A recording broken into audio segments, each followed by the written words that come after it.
Winter is over and teams prepare for the first race of the season. Where? The Big House, Daytona International Speedway. The 2002 Grand Am Cup season opener next on Speed Channel.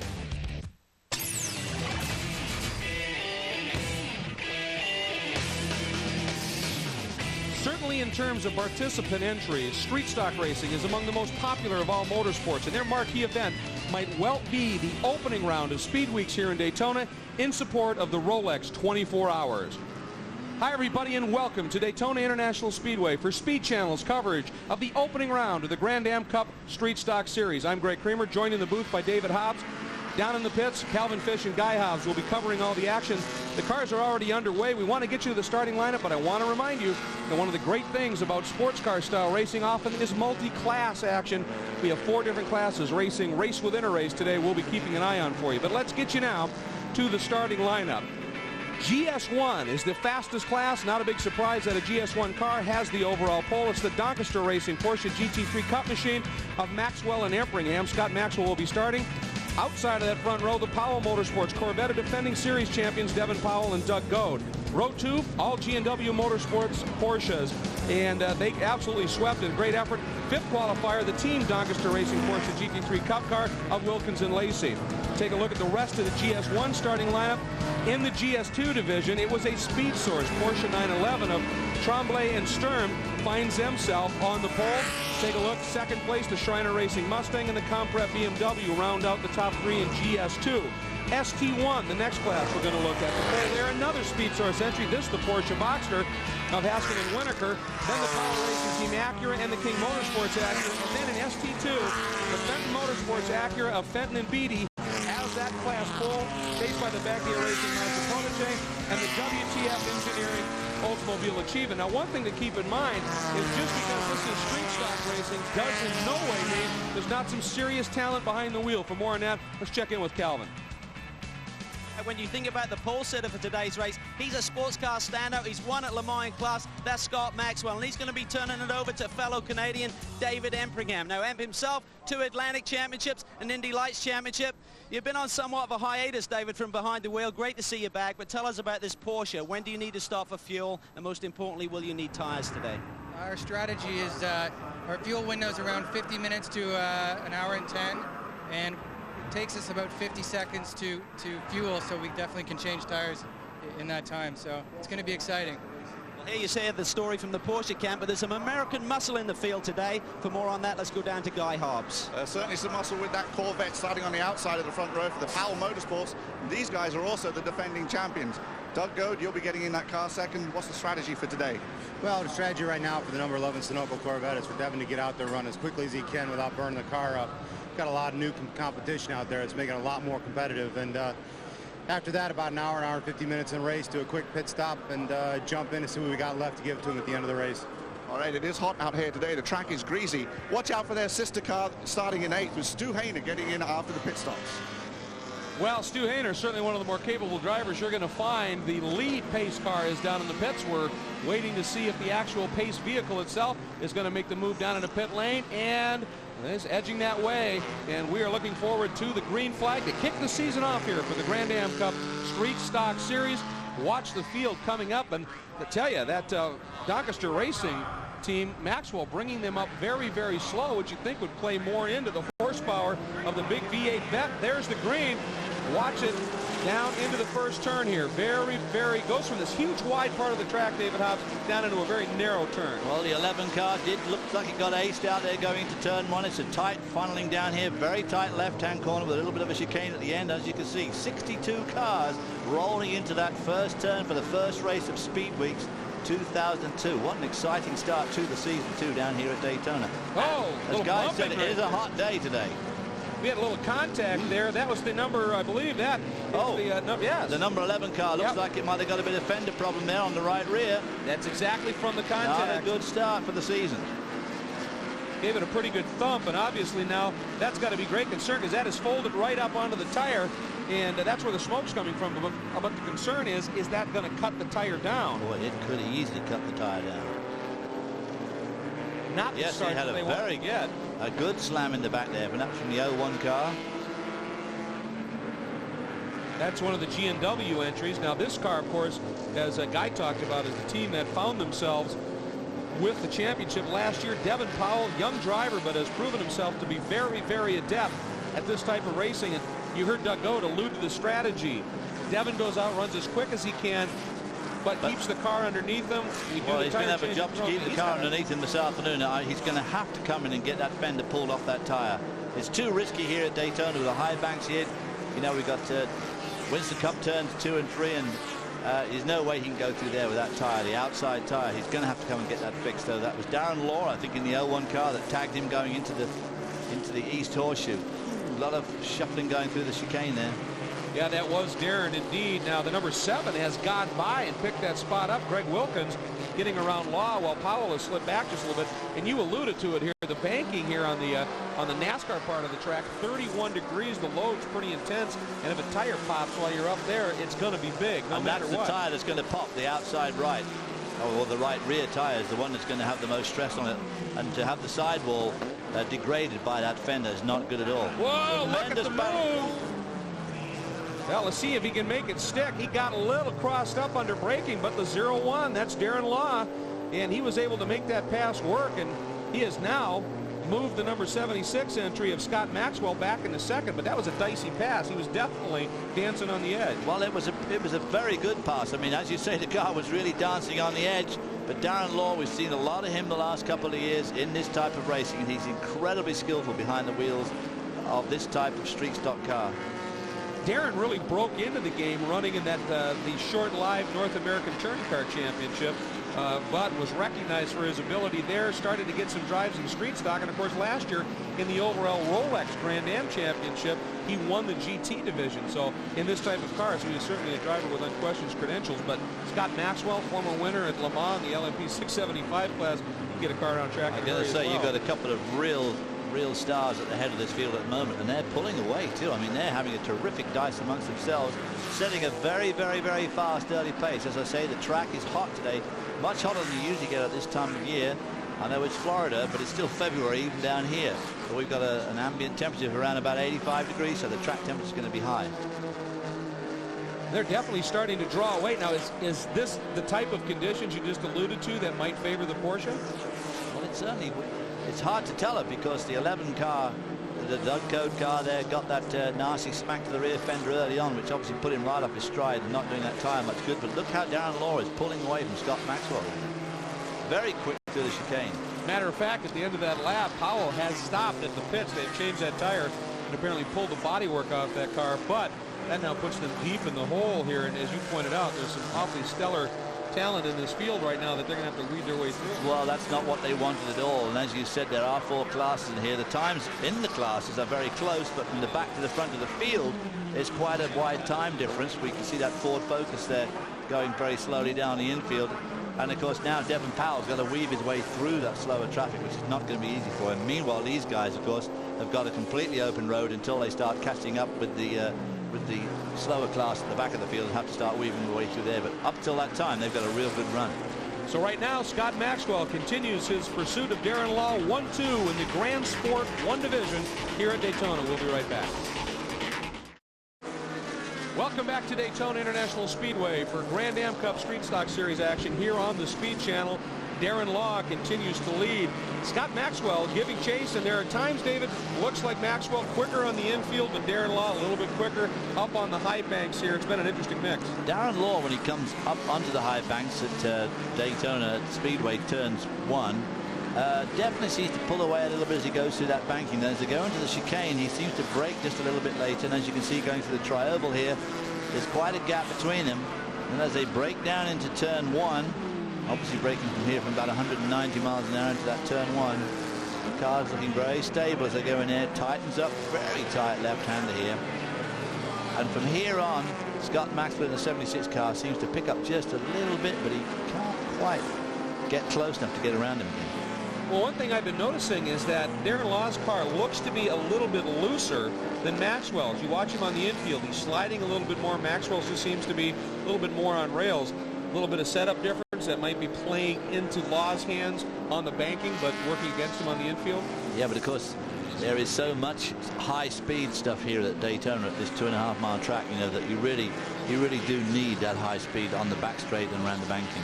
Well, Calvin Fish looks like a couple different strategies perhaps being employed, and of course they're avoiding cars that have just gone off course. Everybody gets through.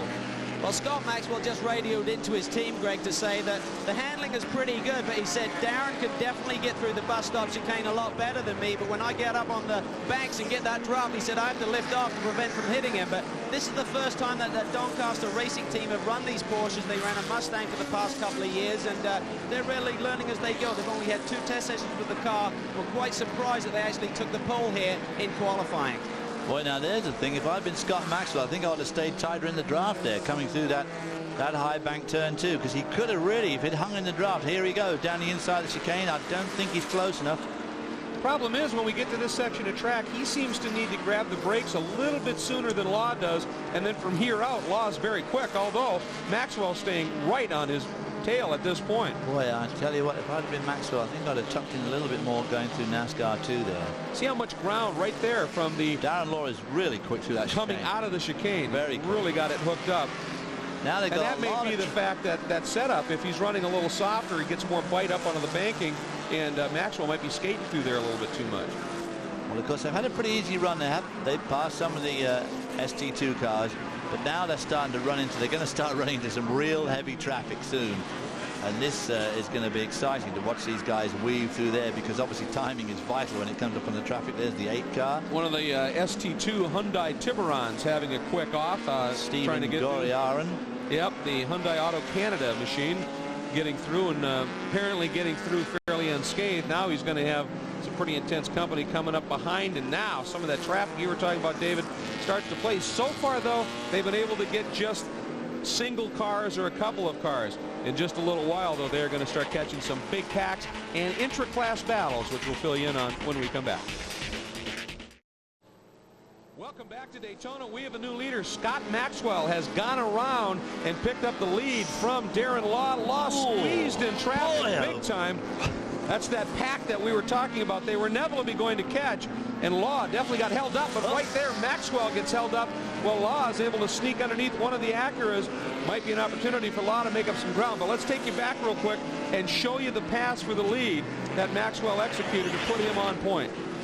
You can see them going through the infield. That is the West Horseshoe coming down this long run, and already Scott Maxwell's got a run on him, comes down and gets around in going down. He really got that inside field. We said he was quicker in the infield, and he was. I mean, that just got it right there. Particularly in that corner, he always has seemed to get out of that West Horseshoe very, very strong, which of course gets you the run through turn 6 and up onto the banking. And boy, right there, right up behind another car, that can give you a little bit of pause. I'm wondering here, David, with the heat, was it maybe somewhat imperative that Maxwell at some point get around Law if he could to get more air to the car?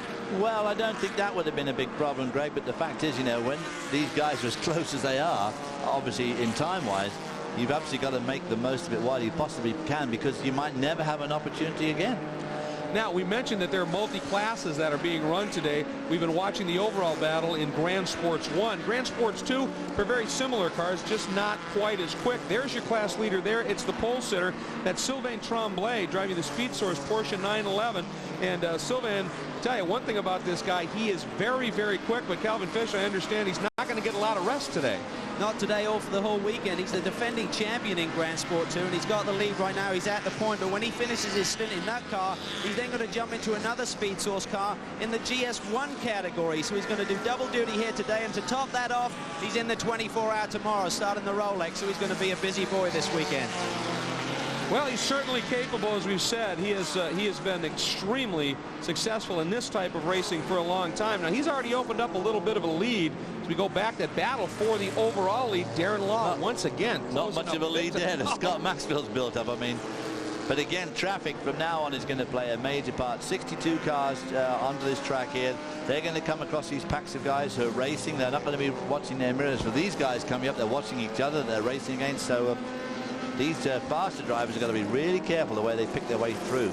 You know, one of the things that's interesting about this track, obviously when you're up on the banking, if you have a problem there, it's a concrete wall waiting for you. The infield, for the most part, is wide open. You can slide for miles, gather it up, and get going again. But once you come through turn 10, that little chicane that leads you into the East Horseshoe, it's guardrail right up next to the track.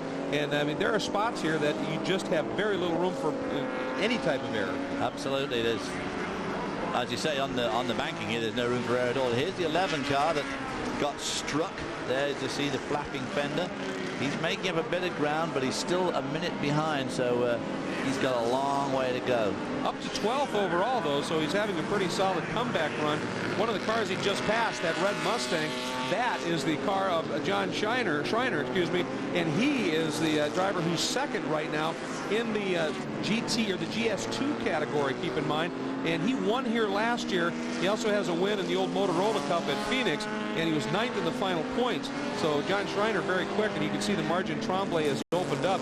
But this could become a very good story here because Devin Powell is fast, but everybody pretty much concedes that Doug Goad is the quicker driver. And the way Powell's coming up through the pack, if the car stays together, brakes, heat, overheating, and the like, if he could turn it over to Goad in a fairly decent piece, boys, could get interesting. They could get right near the front of their class. It's highly unlikely he'll catch up with the two leaders because he's just got too much traffic to go through all the time. Though they're in it now, he's been in it almost from the get-go by having to make that very early pit stop, changing that tire, and having that fender pulled off. Now this is where Law made the pass for the lead on the conclusion of the opening lap, but nice job of protecting by Maxwell there, and he was not able to get the nose underneath at this point.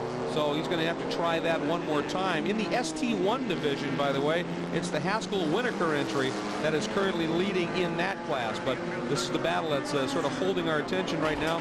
It is classic street stock action here at Daytona International Speedway as Speed Channel covers the opening round of Grand Am's Street Stock Series.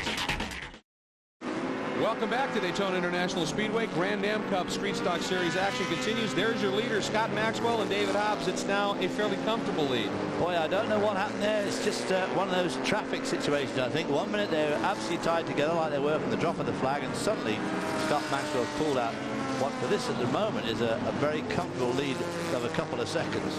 There is Darren Law, who's a matter of fact now, has closed it up just a little bit, so he's been able to get back in the groove after getting caught up in traffic. Now shown officially 2.9 seconds back. It was a little bit higher than that just a little bit ago. Look at the deflection in the rear window as they start to feel some of the aerodynamics and the G-loading in the corner. But Maxwell, once he got to the front, has been absolutely perfect and has been working traffic with just extreme precision. He has, of course, and we saw David Empringham at the top of the show. He's ready to take over in not too long from now, probably sometime in the next 10 to 25 minutes, depending on what happens out there. There's a caution flag. You can expect a lot of people to be coming into pits very soon now. And David Empringham, of course, 3-time champion in open wheel cars, 2 Atlantics and the Indy Lights. Going to be tough on this track if he takes over in the lead, because obviously so much then depends on pit stops, and how you get in and out of your pits, of course, depends on traffic. You know, if you come out right behind a bunch of slow pokes, it could really mess up that first lap. Oh, that outlap is, as you say, could be very tough. Now, keep in mind, Empringham, prior to all of his success in open wheel, won, it was the old GM Enduro Series up in Canada, so he's very, very well known, if you will, also for this type of racing. Here now, this is a guy that we've been keeping our eye on as well, having a great drive coming up through the pack. Paul Mears Jr. out of Orlando here. He finished second in 2001 Grand Am Cup points in his class in his rookie season last year, and he has been absolutely flogging this car, trying to stay in the hunt here. Right there is the team car. It's actually a little bit further back in the pack, running in the GS2 division, but that number 66 machine with Miller behind the wheel has been really on the edge. David, take a look at a moment for Mr. Mears just a little while ago. Watch this. That means a turn on. Hey, gets it away there on braking there. Of course, the back of the car gets light while he's standing on the brakes and trying to turn into that corner. And he gets plenty of rotation as the Skip Barber Racing School employers. Nearly rotated right off the track there, but nevertheless, he held onto it well and was making the most of his brakes as he went into turn 1. Right there in front of him is that's the this is going to be a battle for the 5th spot right here, because that's the Nonamaker Lewis Corvette number 43 that sits in the 5th spot in the class right now. And right behind them, like a freight train, comes Devin Powell has fought his way up into the 8th spot. That car cannot be real comfortable with that flailing, although on the banking here, it can't be great, probably not as bad as it could be. But, boy, I'll tell you what, this young man, David, has put his head down and been very impressive. He certainly has. He's now pulled himself up into 8th spot. He was languishing down at about 20th at one stage. He's not lapping quite as quickly as our two leaders, but he's still turning in some pretty hot laps. His quickest lap so far at 2:07.3. Maxwell's quickest lap at 2:06.5. So he's not too far off the pace. This is a pass 4 position right there. That's the number 16 Warchman Fitzgerald Porsche that was running at this stage in the 7th spot. So Powell is now 7th, and keep in mind, right in front of him, the 66 car is in 6th. The 43 machine is in 5th. So Powell, an opportunity here to move up very quickly, as long as he just sort of keeps the momentum flowing here, and he really doesn't seem to have much problem doing that. Well, he and our two leaders are definitely the fastest cars out there. So with any luck, you know, we've got another over an hour of racing to go. He should be able to get onto the podium, I think, in his class. I would think so. I mean, he's closed up just enough, and then Ford Focus there. Number 88 running a little wide off into the Toolies, Mark Underwood in the Focus there, but our focus right now is right here, because here comes Nonamaker. Look at Powell, crosses it up, closing on 66. Chicane is a tough place to get it done. Looks like he did the wise thing, breathed out of it for a little bit, and now jump on that V8 here, up onto the banking, get a little toe if he can, swing high, see what happens. Boy, he is absolutely flying. He is really flying. He's on a tremendous roll now. Got one more car to pick up. He could jump from 8th to 6th in that one lap. Will he catch Nonamaker on this lap? No, probably not. But one more lap and he will. He's closing in. The charge is definitely on here for Devin Powell in the Sunoco Ultra 94 Corvette. He'll be right back to catch it for you. Welcome back to Daytona Beach, and the race goes on. The number 7 car is pitting right now. They're doing a driver change. Wilkins is getting out, and David Lacey is getting in behind the wheel. The leader is the sister car to this machine in Grand Sport 1, so they're trying to clear the pit area, get this car in, and still hopeful they may get a yellow and get a break to get the lead car in under a caution, but everything looks routine. Driver change is going underway. They've just gone to right side tires at this stage. Fuel is going into this machine. They're allowed a 6th member over the wall right now to help with that driver change, as long as the other driver is not helping at the same time, and they're now going to the left side tires as well, guys. All right, well, I'll tell you, there's a car that's pulled off way down on the apron, and for a minute there was some concern about a potential yellow unfolding, but the driver did a great job of getting that car way down off to the infield, and so that car, I don't think we're going to have to worry about a yellow there, and of course that is exactly the scenario that they didn't want to see unfold for the number 76 machine at this stage. That's the Jacobs Motorsports car that is struggling, so that's that car is well out of the way, though, and action continues here in the 7th car. Oh, and he stalled it. On top of everything else, a quick stall. Lacey trying to refire, and the leader is coming in right behind as that car exits, timing being everything. And Calvin, your race leader, coming at you, and right behind him comes Darren Law in 2nd. Well, I think they caught the team a little bit unawares down here, guys. They didn't expect him in right now. They just cleared their pit area, and the other car is in, so this may not be the smoothest spot, but Scott Maxwell is out, and David Empingham is climbing in behind the wheel. You can see there he's actually using the Hans device, which is a great safety protection, but it does make these driver changes a little bit more problematic. So they're going to the right side tires again. They anticipated a 4-tire change. We saw on the sister car the other Porsche, so we're expecting the same thing here, but it seems like this group has actually recovered quite well, and this is under green. We're still waiting to see if the number 11 machine will pit, but they could try and catch a break here and wait for that caution, which may or may not happen, of course. Well, the one thing we were wondering was how smoothly would the driver changes go between Maxwell and Empingham being their first race together. There to the right of your screen is the 01 G&W Motorsport machine. Tires already on, down off the jacks, just buttoning up the driver. Door going to be shut, and this could be a very quick stop indeed. Now, though, they have to go to the left side. They had trouble with that right side tire. Something went wrong. We couldn't see what it was, but they obviously had a lot of trouble. And let's go right back down, Guy. Devin Powell's in. Devin Powell is in and already out of the car. They're going to work on the right side tires and that right rear fender. They're still trying to cut it off at this point because it's sticking out pretty bad. Doug Goad is already in, almost belted up, and they're still on the right. Oh, the car's come off the jack. They're going to quickly run out to the left side, change tires on there, fuel going in. The driver change aspect, though, looks like that is complete and done. And we'll see the belts put there, and there goes the door net, so that's all done. Left side tires now going on, and Doug Goad will take that Corvette back out and ready to race. And by the way, the number 76 made it out in front of 01, so they got that stop done, and that little bit of a problem, David, that you noticed with the 01 machine obviously held them up, but boy, look at Doug Goad. Doug Goad is only just a couple of seconds behind the one car. They went out of the pits. I mean, that stop of Doug Goad is extraordinary. Well, that's the experience of that team, and that is exactly what we were talking about. It's absolutely like clockwork when they duck into the pits. The 81 now leads it, which is the team car to the one Darren Law was driving. Thing is, that car has yet to pit. Brent Martini on board that machine. So they've picked up the lead. The number 16 Porsche, Alan Wartzman, the black machine, finds himself now in second. Then it's David Empringham in third. 01 should be in that car. That should be turned over to Danny Marshall, who's a very adept driver, but as you pointed out, right behind them is Doug Goad. Yeah, Doug Goad, who is an extremely adept driver. They had a great pit stop there. There's no doubt about it. They just did everything right, and they cut that offending fender off. So look out for the 11 car, I would say. One of the things that'll be interesting to watch unfold is keep in mind when that number 43 vet stops with Joe Nonamaker on board, they're going to turn that car over to Shane Lewis, who is also very quick, and the 02 entry of Stu Hayner on board is just extremely fast. So this is by no stretch solved at this point. In the GS2 division, it's the number 54 Borchler and Barber BMW now finds itself up in 12th overall, leading in GS2. In ST1, it is the Goldsboro and Richard Spinard 0 Lexus in the ST1 lead at this point. Of course, pit stops are going to shake all that up, and of course the faster the class generally, the shorter the window.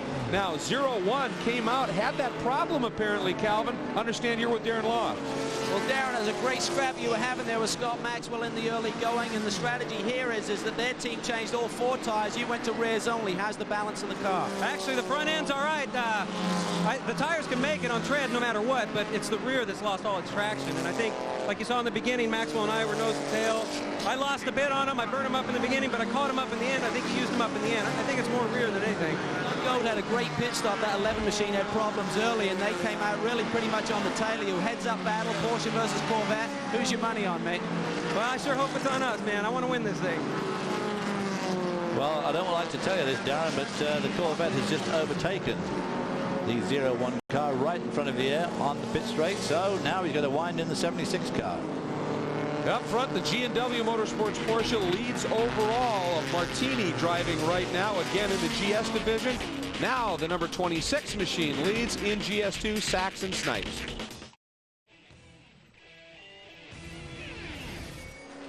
Speed Channel happy to be bringing you coverage of the Grand Am Cup Street Stock Series here from Daytona International Speedway. Look right there, leader after the round of pit stops continues to be now David Empringham behind the wheel of the number 76 Porsche. Has been having a pretty solid run of it, but the number 11 vet, now driven by Doug Goad, they've made up a ton of time in their pit stop, and when Goad got back behind the wheel, it has been an absolute assault. We want to take you back and show you some of the travails and successes this car has looked at. It all started at the absolute start of this. Watch the red Porsche. Henry Gilbert gets into the back of the 81 car.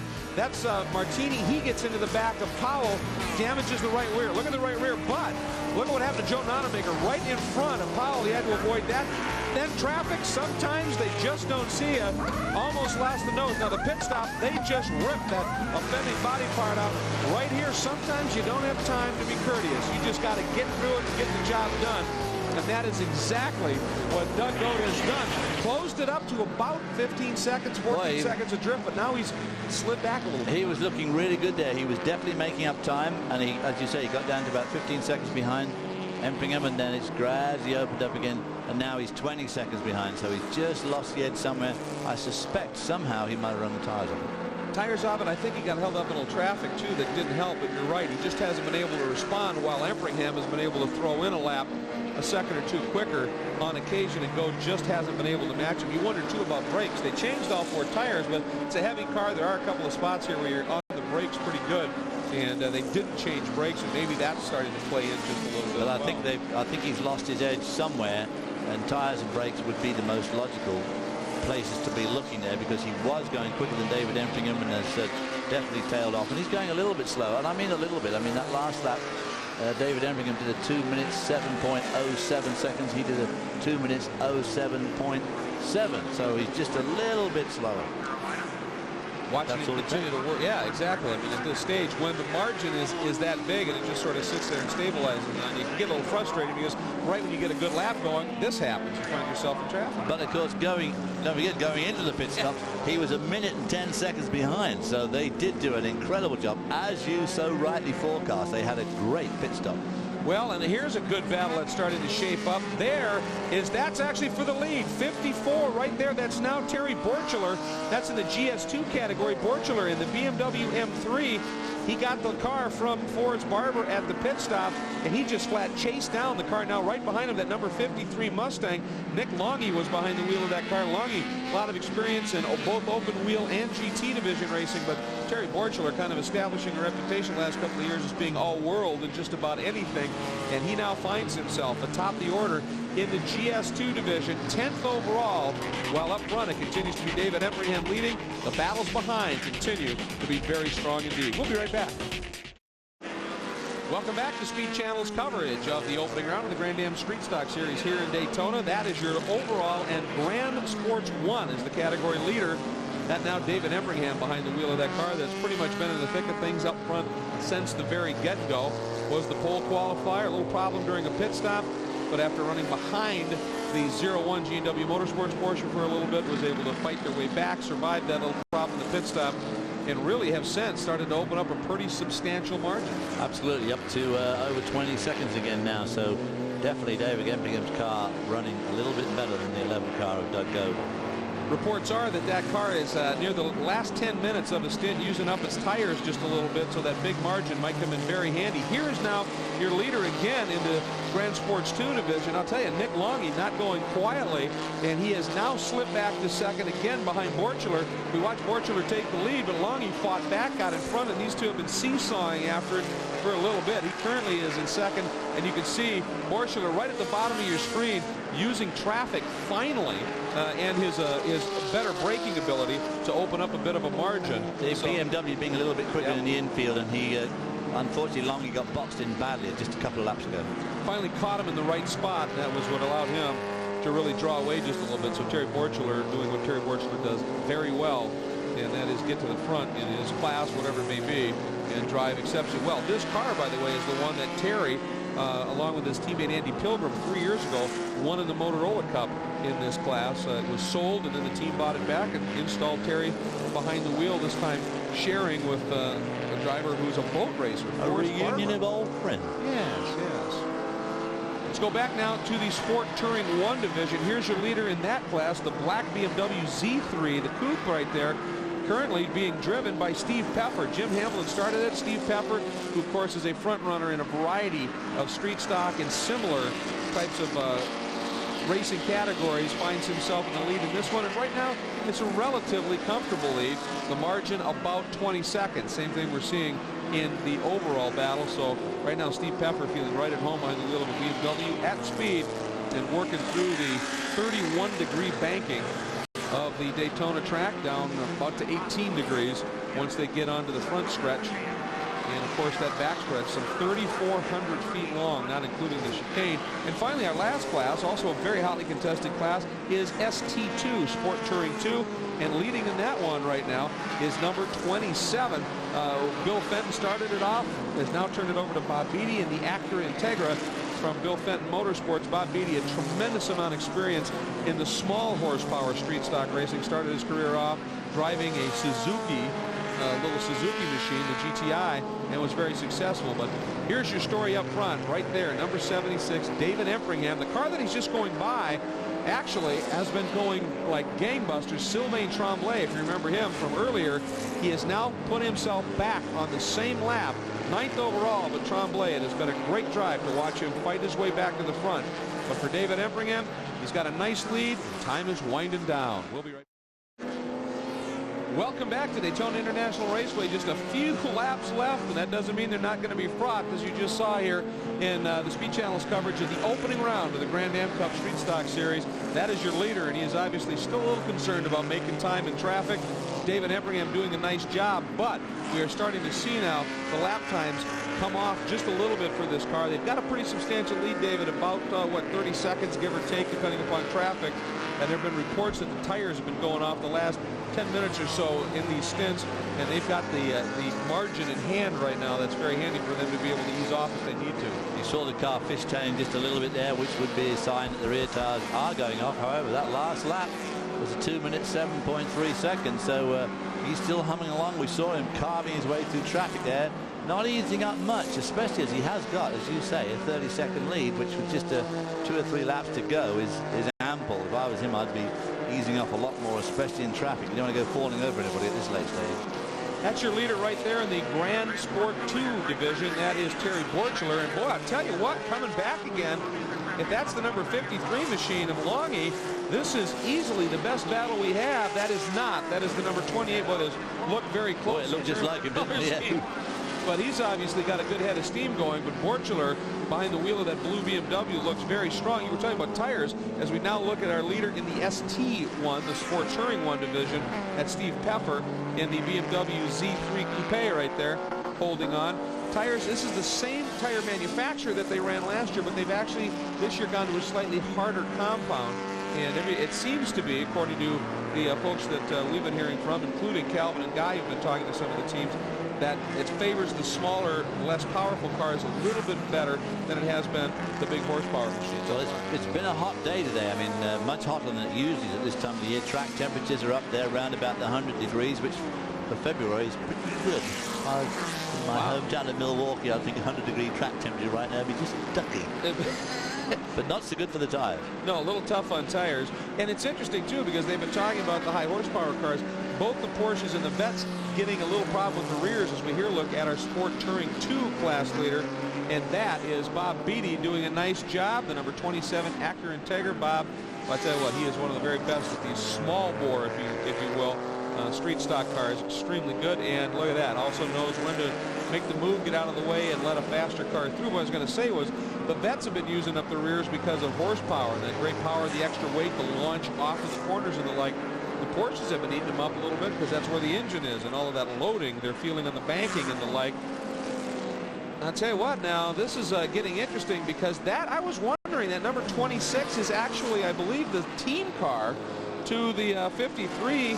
And this is a battle for position. It's the budget rent-a-car Mustang from Snipes Ford, and it's Peter Sachs and Chuck Snipes. And Chuck Snipes has been running, if you follow this type of racing for a while, the Zippo car, and then they got the budget sponsorship.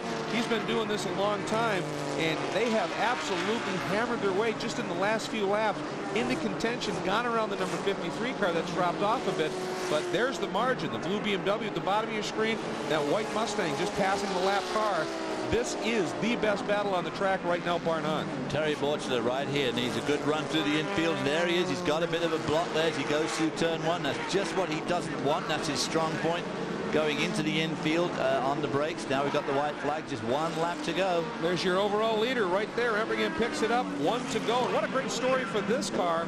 If they do manage to hold on, their first race, brand new program, put it on pole, and then come through for a win. And it was really intensely fought for the first half of the race up until the pit stops with the battle with the GW Motorsports team. So doing a very solid job, of course, with us. When Scott Maxwell starts your stint and David Empringham finishes up, pretty solid effort right there following them around at this point. Let's go back now, though, to that battle in GS2. Snipes coming on hard right now. Snipes going much quicker in the infield than his teammate, than the other car, Longy was, and he's hanging right onto the BMW as they come up to the final turn onto the banking. If he can be that close going onto the banking, I just don't see how Borchler can hold him off as they go around Winston Cup turns 1 and 2 here. Oh, Borchler letting it hang out a little bit. His tire's probably gone up a bit. Yeah. And the problem is if Borchler then needs to be close going into the infield and not have traffic in front of him, assuming he gets past here. And if that scenario doesn't unfold, Borchler could be in trouble. Up onto the banking for the last time. There now is Empringham. So what's going to happen? Borchler there, I don't think there's any way Empringham's going to catch that battle, and Here comes, oh, and look at good battling going on, but watch what's happening here because Empringham is expecting the checkered this time by. That's the word we're getting. Time will expire before he gets there, which means the checker will come out. Meanwhile, here's that battle, and Snipes drawn up alongside number 54 Borchler down the backstretch. Boy, but Borchler somehow held him off as they went into the chicane. There must have been some hair-raising driving going on out there because Snipes looked like he had him covered going down towards the chicane, but as you can see, Borchler came out well ahead. Are they going to get the checkered flag, or are they going to have to do one more lap? They're not. They're going to have to wait till Empringham comes around. Boy, oh boy, that's just what Borchler did not want. Snipes coming alongside. Borchler's got to get in awfully deep on the brakes, and he's got traffic again. Oh, Borchler, that's going to hurt. Oh, absolutely going to kill Borchler. He needs to do something. There's the checker, and David Empringham, debut event for this team. What a story unfolding here. Meanwhile, here's the battle, and Snipes got him.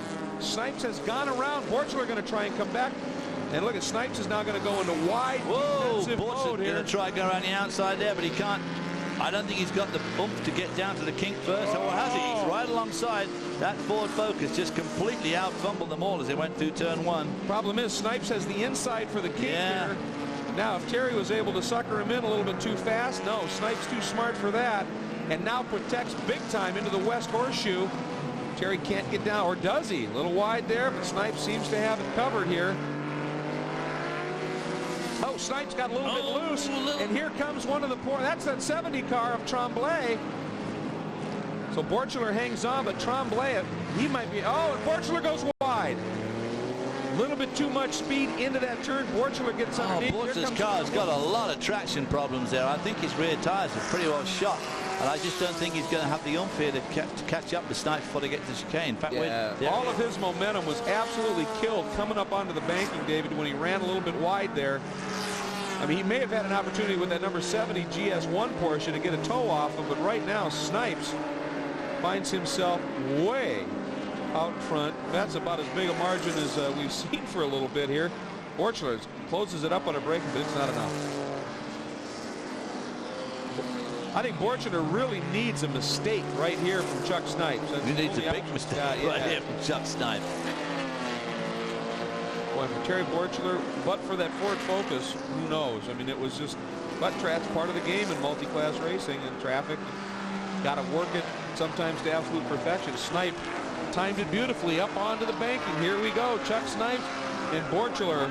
There he is. You can just see him off the screen. Not going to do it. And what a drive in the last few laps for this number 26 machine from Snipes Ford and Chuck Snipes. An absolutely incredible run, and picks up the win in Grand Sports 2. Remarkable drive. There's a look at your overall winner, and we'll be right back. Welcome back to Daytona International Speedway, where the opening round of the Grand Am Cup Street Stock Series is complete. In the overall and in the GS1 division, it was Maxwell and Empringham taking the win, chased by the Powell Motorsports vet, number 11, and the number 81 G&W Motorsports Porsche. In the GS2 division, a great drive by Chuck Snipes steals the win for the number 26 Mustang. In the ST1 division, number 72, Steve Pfeffer, the BMW Z3 Coupe, great drive to the win. And in ST2, Bob Beatty in the Acura Integra, number 27, comes home for the win. But the big story up front, a great drive. Both of the drivers are now with Calvin Fish. Cal? Well, it's been 5 years since David Empringham brought a car into victory lane. David, how does it feel?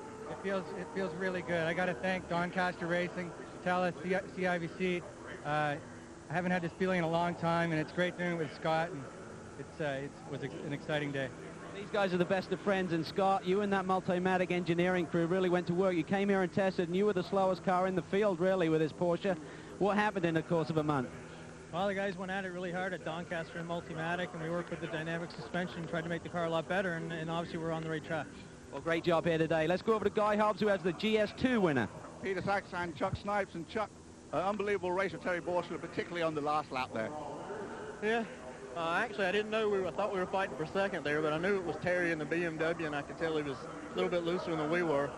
So I just knew if I took it easy and kept it one pace, we could bring it home for these guys, because the crew, they work all day at regular jobs and come out at night and work all night and get the car ready, and they're just great. The car was perfect. Congratulations, great drive. Back up to you guys. Well, Guy, it was a great drive, and obviously you could see the emotion there, and obviously he was working hard, David, in those last couple laps. He thought he was going for second. I wonder if Tony Borchler thought it was the right car coming behind him. That could very well be a good point to think about in the future. We want to thank you so much for joining us here for Speed Channel's coverage of Grand Epcot Street Stock Series action. For David Hobbs, Calvin Fish, and Guy Hobbs, I'm Greg